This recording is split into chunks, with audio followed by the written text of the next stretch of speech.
Guarantee guarantee guarantee ಇದು guarantee news. ಸುದ್ದಿ ಖಚಿತ, ನ್ಯಾಯ ನಿಶ್ಚಿತ. ನಾನು ನಿಮ್ಮ ಕಾರ್ತಿಕ್. 2025ರ ICC ಚಾಂಪಿಯನ್ಸ್ ಟ್ರೋಫಿ ಸಂಪೂರ್ಣವಾಗಿ ನಮ್ಮಲ್ಲಿಯೇ ನಡೆಯಬೇಕು, ಭಾರತವು ನಮ್ಮಲ್ಲಿಯೇ ಆಡೋಕೆ ಬರಬೇಕು ಅಂತ ಪಾಕಿಸ್ತಾನ ಹಠ ಹಿಡಿದು ಸೋತಿದ್ದು ಗೊತ್ತಿರೋ ವಿಚಾರ.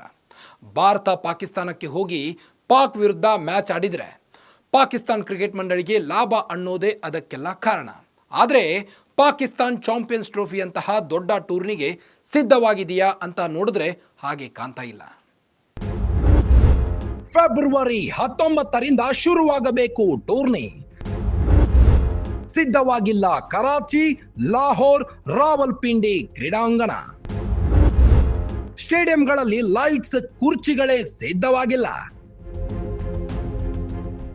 ಎಸ್ ವೀಕ್ಷಕರೇ, ಭಾರತದ ಪಂದ್ಯಗಳನ್ನು ಆಯೋಜನೆ ಮಾಡೋಕೆ BCCI ಜೊತೆ ಫೈಟಿಂಗ್ಗೆ ಬಿದ್ದಿದ್ದ ಪಾಕ್ ಕ್ರಿಕೆಟ್ ಮಂಡಳಿ ಸದ್ಯ ತನ್ನ ಕ್ರೀಡಾಂಗಣಗಳನ್ನು ಟೂರ್ನಿಗೂ ಮುನ್ನ ಸಿದ್ಧಗೊಳಿಸೋಕೆ ಆಗದೆ ಹೆಣಗಾಡ್ತಾ ಇದೆ. ಟೂರ್ನಿಯ ಪಂದ್ಯಗಳು ನಿಗದಿಯಾಗಿರೋದು ಪಾಕ್ನ 3 ಕ್ರೀಡಾಂಗಣಗಳಲ್ಲಿ, ಲಾಹೋರ್, ಕರಾಚಿ ಹಾಗೂ ರಾವಲ್ಪಿಂಡಿ ಕ್ರೀಡಾಂಗಣಗಳಲ್ಲಿ. ಆದರೆ ಅಲ್ಲಿನೂ ನವೀಕರಣ ಕಾಮಗಾರಿ ಮುಗಿದೇ ಇಲ್ಲ. ಪ್ರೇಕ್ಷಕರು ಕೂತ್ಕೊಳ್ಳೋಕೆ ಕುರ್ಚಿಗಳು ಮುರಿದು ಹೋಗಿವೆ. ಕಿತ್ತೋಗಿರೋ ಕುರ್ಚಿಗಳನ್ನು ತೆಗೆಯೋಕಾಗ್ತಿಲ್ಲ. ಸ್ಟೇಡಿಯಂನ ಕರೆಂಟ್ ಬಿಲ್ ಕಟ್ಟಿಲ್ಲ ಅಂತ ಕರೆಂಟ್ ಕಟ್ ಆಗಿತ್ತು. ಫ್ಲಡ್ ಲೈಟ್ ಹೊತ್ಕೊಂಡು ಹೋಗಿದ್ರು. ಅದನ್ನೀಗ ಅರೇಂಜ್ ಮಾಡೋಕೆ ಇನ್ನು PCBಗೆ ಆಗಿಲ್ಲ. ಸ್ಟೇಡಿಯಂಗಳ ಸುತ್ತಮುತ್ತ ಇನ್ನೂ JCBಗಳು ಓಡಾಡ್ತಾನೇ ಇವೆ, ಅಗಿತಾನೇ ಇವೆ. ಕೆಲಸ ಕಂಪ್ಲೀಟ್ ಆಗಿಲ್ಲ. ಫೆಬ್ರವರಿ 19ರಿಂದ ಚಾಂಪಿಯನ್ಸ್ ಟ್ರೋಫಿ ಶುರು ಆಗಬೇಕು. ಅದಕ್ಕೆ ಮೊದಲು ಜನವರಿ 25ನೇ ತಾರೀಕು ICC ಅಧಿಕಾರಿಗಳು ಪಾಕಿಸ್ತಾನಕ್ಕೆ ಬರ್ತಾರೆ. ಲಾಹೋರ್, ಕರಾಚಿ, ರಾವಲ್ಪಿಂಡಿಗಳಲ್ಲಿ ಹೋಗಿ ಅಲ್ಲಿನ ಸ್ಟೇಡಿಯಂಗಳ ಸ್ಥಿತಿ ಹೇಗಿದೆ ಅನ್ನೋ ರಿಪೋರ್ಟ್ ಕೊಡ್ತಾರೆ. ಆದರೆ ಇಷ್ಟು ಹೊತ್ತಿಗೆ ICC ಅಧಿಕಾರಿಗಳನ್ನು ಕರೆಯೋಕೆ ಸಿದ್ಧವಾಗಬೇಕಿದ್ದ ಪಾಕಿಸ್ತಾನ ಕ್ರಿಕೆಟ್ ಮಂಡಳಿ ಇನ್ನೂ ಸ್ಟೇಡಿಯಂಗಳನ್ನೇ ಸಿದ್ಧ ಮಾಡಿಲ್ಲ. ಹೀಗಾಗಿ ICC ಪಾಕ್ನ ಚಾಂಪಿಯನ್ಸ್ ಟ್ರೋಫಿ ಪಂದ್ಯಗಳನ್ನೇ ಬೇರೆ ಕಡೆ ಶಿಫ್ಟ್ ಮಾಡಿದ್ರೆ ಹೇಗೆ ಅನ್ನೋ ಯೋಚನೆ ಮಾಡಿದೆಯಂತೆ. PCB ಕಳೆದ ವರ್ಷ ಈ 3 ಕ್ರೀಡಾಂಗಣಗಳ ನವೀಕರಣ ಕಾರ್ಯ ಕೈಗೆತ್ತಿಕೊಂಡಿತ್ತು. 2024ರ ಡಿಸೆಂಬರ್ ಅಂತ್ಯಕ್ಕೆ ಕಾಮಗಾರಿಗಳೆಲ್ಲ ಕಂಪ್ಲೀಟ್ ಆಗಬೇಕಿತ್ತು. ಆದರೆ ಅರ್ಧಕ್ಕರ್ಧ ಕೆಲಸನೂ ಆಗಿಲ್ಲ.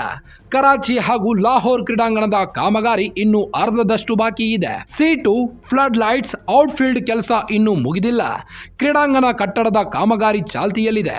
ಕೆಲಸ ಹೀಗೆ ನಡೆದ್ರೆ ಫೆಬ್ರವರಿ ತಿಂಗಳು ಕಳೆದ್ರೂ ಕೆಲಸ ಮುಗಿಯೋ ಸಾಧ್ಯತೆ ಇಲ್ಲ. ಅರ್ಧಂಬರ್ಧ ಸಿದ್ಧಗೊಂಡಿರೋ ಕ್ರೀಡಾಂಗಣದಲ್ಲಿ ಪಂದ್ಯ ನಡೆಸೋಕೆ ICC ತಯಾರಿಲ್ಲ. ಹೀಗಾಗಿ ICC ಅಧಿಕಾರಿಗಳು ಕಾಮಗಾರಿ ಪ್ರಗತಿ ಪರಿಶೀಲನೆ ನಡೆಸುತ್ತಿದ್ದಾರೆ. ಈ ತಿಂಗಳ ಅಂತ್ಯಕ್ಕೆ ಕ್ರೀಡಾಂಗಣಗಳು ಸಿದ್ಧಗೊಳ್ಳದಿದ್ದರೆ ಇಡೀ ಟೂರ್ನಿಯನ್ನೇ ಬೇರೆ ದೇಶಕ್ಕೆ ಸ್ಥಳಾಂತರಗೊಳಿಸಲು ICC ಚಿಂತನೆ ನಡೆಸ್ತಾ ಇದೆ. ಈ ಬಾರಿ ಚಾಂಪಿಯನ್ಸ್ ಟ್ರೋಫಿ ಫೆಬ್ರವರಿ 19ರಿಂದ ಮಾರ್ಚ್ 9ರವರೆಗೆ ನಡೆಯಲಿದೆ. ಬಹುತೇಕ ಪಂದ್ಯಗಳು ಪಾಕಿಸ್ತಾನದಲ್ಲೇ ನಡೀತಿವೆ. ಭಾರತದ ಪಂದ್ಯಗಳು ಮಾತ್ರ ದುಬೈನಲ್ಲಿ ನಡೀತಿವೆ. ಒಟ್ಟು 8 ಪಂದ್ಯಗಳು ಪಾಕಿಸ್ತಾನದಲ್ಲಿ ನಡೆಯೋ ಚಾಂಪಿಯನ್ಸ್ ಟ್ರೋಫಿಯಲ್ಲಿ ಆಡಲಿವೆ. ಪಾಕಿಸ್ತಾನಕ್ಕೆ ICC ಟೂರ್ನಿ ನಡೆಸೋ ಅವಕಾಶ ಸಿಕ್ಕಿರೋದೇ ಬರೋಬ್ಬರಿ 28 ವರ್ಷಗಳ ನಂತರ. ಹೆಚ್ಚು ಕಮ್ಮಿ 3 ದಶಕಗಳ ನಂತರ ನಡೀತಿರೋ ಟೂರ್ನಿ ಇದು.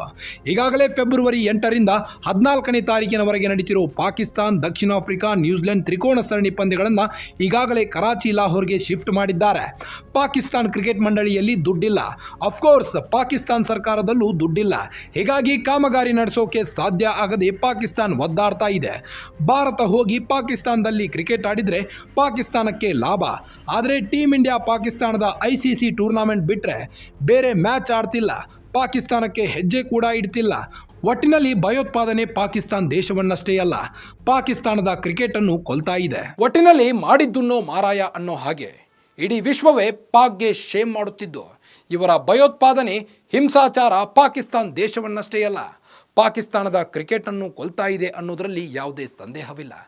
ಮತ್ತಷ್ಟು ಸ್ಪೋರ್ಟ್ಸ್ ಸುದ್ದಿಗಳಿಗಾಗಿ ನೋಡ್ತಾ ಇರಿ ಗ್ಯಾರಂಟಿ ನ್ಯೂಸ್. ಸುದ್ದಿ ಖಚಿತ, ನ್ಯಾಯ ನಿಶ್ಚಿತ.